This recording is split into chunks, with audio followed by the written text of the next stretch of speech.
I'm Decathlon Gamer. Welcome back to PCM24 Yeti, episode 22. It's the final two races of the year. Today is the final .1 race of the year, so the last chance to get a Pop 2 victory, but we only need one more. Theoretically, this could be it, because it feels like a local event, like a small race. It's a very, very small closed circuit here that we're on. Competition's not great, but our draw was really bad. The riders have just passed the 15 kilometers road sign. We have a minus 11, and it's just not enough to really compete with these guys. 14k left to go in this one. There's never been a proper breakaway. You get one or two riders up the road, 20 seconds, and then they get chased back and rinse and repeat again and again and again. Mabungo's already done, but he's a 50 rider with a minus 5 race day condition in what's probably his final race. And he is just about getting the job done for now. 9k to go. There's just this slight little hill right here as we're getting yet another attack with 8k. Let's go ahead and move on to Regatta. 7k. Playing the one who has attack 6.8. No, not 98 yet. 97. Regatta just speed it up a little bit. Inside 6k, 4 riders, 5k. I think once we round this corner, that's where we're going to start putting our foot down and kind of having a go. Okay, 3.8k, 3 riders, 99, but not yet a sprint. Williams is out front. Vatra's among the two that's attacked, so that's actually good for us. 2k. Abdullah doing the lead out work today instead of Williams because of the nasty race day condition. And Walters lost the wheel of Abdullah, lost his chance to win. Abdullah gave a good solid lead out. If Walters had been right on his wheel, it was possible that Walters could have won. Instead, he barely re-overtakes Abdullah in the end, only gets 7th. Funsavith follows him to 10th, and Abdullah gets 11th. Valscheid takes the win ahead of Vatra. How did Vatra still get second out after all? I guess he got a lead out. Final race of the year, the Japan Cup. This is one of my favorite races of the year, but try to conserve energy. There's been a split in the field that's seen 2 of our riders, our 2 sprinters, Hopkins and Walters, left behind. Walters does have a +1. Hopkins, though, has a -4 today, and they're struggling just to keep up with the split. Oh, and now the other group just split as well, and we've been caught behind there. So we have no one in the peloton of 47 at the moment.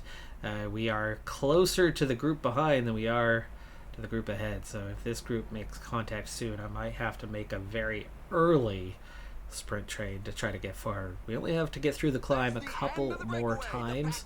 But yeah, this is really not looking good. In fact, the field is just splitting further and further and further. There you go. Our group is together. Let's do what we can with these last 26k. Hopkins is too far behind, but we'll use him to bridge the gap for Walters. And then at the front, Abdullah and Funsavith are the leaders. Who do we want? Definitely Abdullah, so Funsavith will follow, so Hopkins will follow Abdullah. And then Regatta is the one who is most tired other than Hopkins.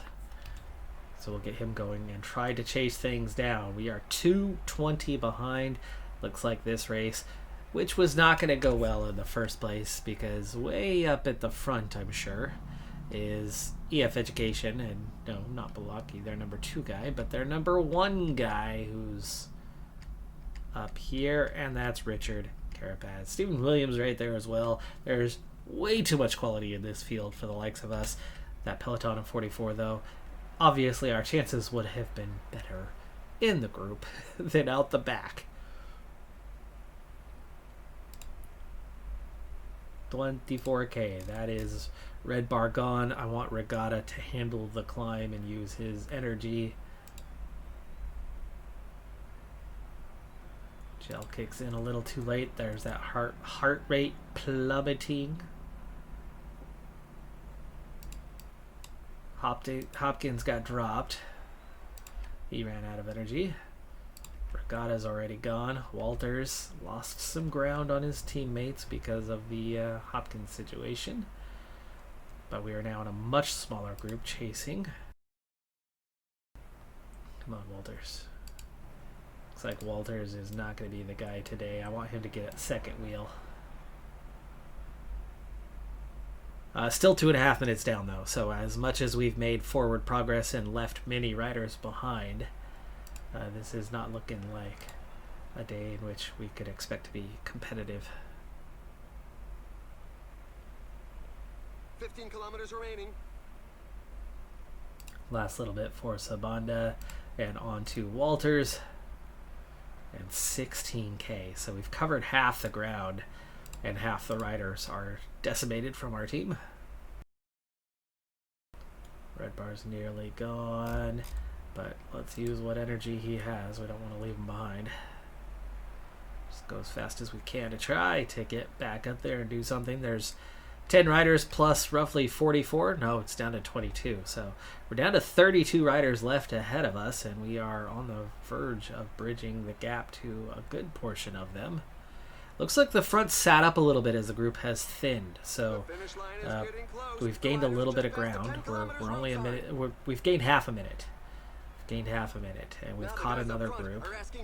And the front is breaking up further and further, meaning there's a better and better chance to actually do something here. This is the last climb, though. Funsavith needs to just get on with it. Walters runs out of energy anyway. So Funsavith leading out Abdullah in the final race. Final race for Funsavith. We're catching another group. Really impressed with how much forward progress we've managed to make here. It's a shame that the split occurred and then the secondary split occurred as well. We were having a hard time keeping up. If I ridden harder, we would have been a lot more tired. So it's kind of double-edged sword there. 6K. Gel for Abdullah. We still have that sprint capability. Catching another rider. Piccolo. Wow, that's one attack that's going to leave a good Sam film in its Uman. wake. There's still minimum 6+ riders ahead of us as we bridge another gap. Now just 2 riders left there. 2K, Funsavith, soft sprinting. Front group will not be caught. They are riding for the line right now, and it's Barati, Pezenti, Aroda. Carapaz gets 4th place. There's your top 10 already. Here comes 11th and 12th, and it looks like we're going to get 13th behind Conrad with Abdullah. Yeah. Considering we were outside the... Well, we were pretty far down, weren't we? It was... Gosh, where our split first happened, we were outside the top 60. To recover for 13th is great, but we're aiming for wins, and that just didn't seem likely anyway, so it's all good. That's going to bring this season to an end, but there is more to do in this episode. I already closed the screen, but we ended up over 2 minutes down, and we had pulled it back to, 140, 145, so realistically, had we been in that group, we still wouldn't have outsprinted those guys. They still pulled away from us and opened a gap. So the win wasn't coming one way or another, but I think we obviously would have done better than the 13th place. In the end, we are 31st in the final rankings for the year. That is 2.5 times the score that we had last season, where we were right about 1,000. So big increase there, but it's still minor. It's still just starting to get in and amongst the Continental Pro teams and how competitive they are, and our index for the year ended up at 154th. So in terms of progress, oh sure, it's progress. I mean, there's 343 teams that scored points. We were right at the bottom of that list. I don't know exactly where we were this year, I don't remember, but I think we got up to about 180. Now we're up to about 154. It's not much of a change. In fact, we might have been about 160, 170. It's a very minor change from where we had been. And that's because, as we know, as we've already discussed, it's not progression in quality, it's progression in depth is really what we've managed to obtain this year. But with expiring contracts and dossiers used correctly, there are better riders available in the pool that just weren't available previously, but were accessible too late in this year. And like I said, many of them didn't have the expiring contracts as it were. So next year is a much bigger opportunity for us to progress the quality, the top end, to get at least 3 riders that will help move us forward. What I'm nervous about, though, is it's a huge jump from 154 to making Continental Pro, and I'm not 100% convinced that those riders will get us there. Hopefully they will, because otherwise we are in trouble trying to go any further, because at this point there's not much left to do in what's available to us until we reach Continental Pro. So Bukenya was the only rider not to score points this season. A lot of these guys got kind of freebies when it came to points, though, as they were in small nations and the best rider in their nations, and they scored points at their national championships, whether it was a win or whether it was 3rd of 3 or 8th of 8. No matter, it was enough to secure some amount of points. But you can see points-wise, I mean, our highest finisher is 141st. With Red Walters. Definitely have a lot of new faces coming in next season with a lot of these guys I'm letting go, expiring contracts and whatnot. Definitely a new look team. But what also is going to be a new look is our staff. I've got decisions to make. I always wait until post-November. For one, I'll see what my team is and what their needs are. But two, I want to hire riders that are hire staff members that are within the nations that are available to us. I figure linking those two will be cool. So our last Swedish staff member will be let go. I'm definitely not going to re-sign him. I'm not going to re-sign our traditional guy either. He has 4 riders that he's working with, but all 4 of them are going to be gone from the team, with Funsavith and Williams, and then of course the 2 leftovers from year 1. So with those 4 riders gone, I'm not going to have a traditional coach on staff anymore. I will maintain a modern coach, so we will need to replace the Swedish coach.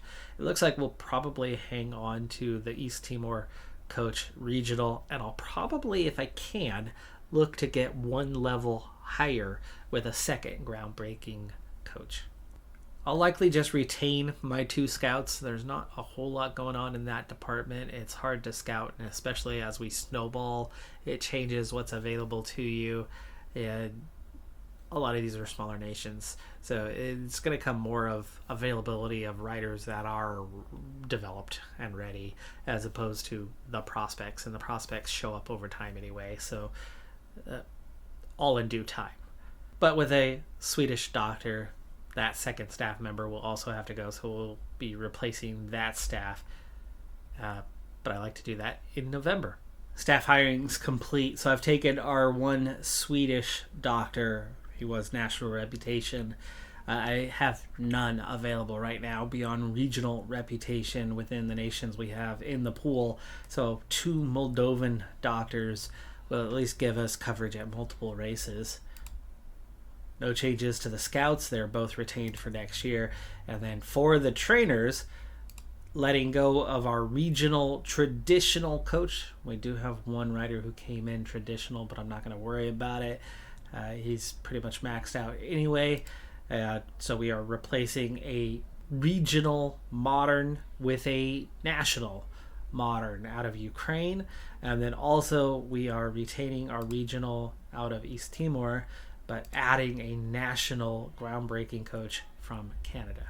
Just a quick note for the lesser experienced players. I find it really important to, by the beginning of November, take care of my staff dealings for the year for a couple of reasons. One, you don't get locked into multi-year contracts on staff when you wait until late in the year. You've got the expiring contracts that are about to end.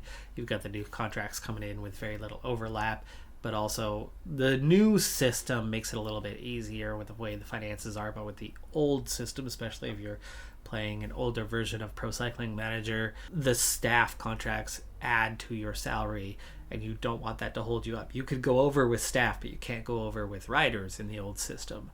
And so this way, doing it after the signing period closes, it's not a problem. The second reason is generally you get to that last race in October and you hit continue. Next thing you know, it's January 1st. And your team, just after everything closes right at the end of October, your team switches over. Your new riders come in, your old riders are gone, and there's no trainer assigned. And there's no access of training. And so you miss a 2-month window of development. Even though there's no racing going on, there is still development happening under the hood. And so getting your trainers assigned now at the beginning of November with your staff for next year makes a huge difference going forward, getting that head start. Our traditional guy is Bet Seiken, by the way, the 27-year-old who's already maxed in development, but at 27 shouldn't be fading. So I'm okay with him having a modern trainer when he's traditional. I have just enough with everybody on groundbreaking besides our currently 2 guys on a modern trainer that are just about maxed out, and it makes perfect sense as there are 2 older guys. I would think Hopkins will probably very soon be switching over to modern or traditional as well. One of the hardest parts of this series is getting to the new year and recalibrating the pool and what happens there. In all, there are 11 nations that have seen an increase of one type or another when it comes to their popularity and or training ratings, for a total of 17 points gained this year. 13 of those in popularity, 4 of those in training. The nations: Grenada, Ethiopia, Latvia, Russia, Mexico, Slovenia, Australia, Austria, Denmark, USA, and Norway. There were 2 pop 3s in Ethiopia, now a pop 5, and Latvia, a pop 4, that will both progress up out of those groups, and neither of those nations were unlocked yet, so that's worked out well for us. There are 3 new pop 7s, which means it's Tour de France only that could unlock those 3 nations, now expanding that pool a bit. And 8 of the 11 nations are now in a higher group than what they had been before, meaning harder to obtain than what they were. Just 2 points came from us, that of course being Grenada with the pop 2 gain, and then later the pop 3 gain. The 4 nations that gained training points are Norway, Australia, Russia, and the United States. The finances for the new year looks like this, and remember I signed a 2-year deal, so we're going to have 3 years of exact same money this now, the middle of that 3-year set. I have 7,000 left over, about 7,500 left over, and we're at 18 riders. So we will absolutely, without a doubt, look to make some signings this year, and I don't mind going the wrong side of that and spending a little. We could always sacrifice a little bit in terms of staff salaries if we needed to as well. But finances overall are pretty good at $444K at the moment. A good chunk of the bigger races that we get into for a year comes down to our sponsor. And this year it's the Tour of Norway, so a Dot Pro, another Dot Pro in Denmark, Arctic race of Norway, so kind of a triple set up there in Scandinavia, and then it falls off. That seems to be it. We've got 3 larger races that our sponsor has gotten us into for the year, so I'm assuming that we're in a very similar boat to where we were last year, where we're going to have to do a lot of requests. Mostly it's the pros that we want to get into this year, because I think those .1s, that last win, should come fairly quickly and easily, I would imagine, in the first few months. I've gone from just 2 riders at 3-star quality, and I've seen that number balloon to 9. It was 8. I signed 6 new 3-star riders, and we've already had 1 rider level up, and it's our big target too, Grunland. Grunland is the guy that I signed very late in the year. I'm so glad that I did, as he's already seen a massive increase, but that massive increase has just brought him on par to where the others were. He now has a 69 sprint, 68 acceleration, puts him in the Hopkins Walters territory. And as we let Williams go, has already, taken care of replacing him. In fact, he's already better than Williams was. So big boost for us today. He's got lots of progression available. Really happy that we were able to get him brought in. But on paper, those 9 head-to-head, when you include the decimal points that are under the hood, it's Zhu Shi, or Shiru Zhu, I guess. Yeah, Shiru Zhu, who comes in the best. And I can see why. He's not well-rounded at all, but the 22-year-old is a 72 sprint, 71 acceleration. We are going to be more competitive in the coming year, still seemingly as a primary sprint team. But again, we don't have to rely on the same 3 guys for all of it. We'll be able to get some squad rotation and see some different winners, but I think it's pretty obvious that 0.1 win will come quite easily, but also I think those pro wins that we need won't be far off, and that's going to be what this season's all about, because we don't have any higher races. Once that's taken care of, it's straight into August and signing. That is going to do it for this episode, though. I'm Decathlon Gamer. Like, comment, subscribe, and I'll see you next time. Have a good one. Be safe out there. Bye for now.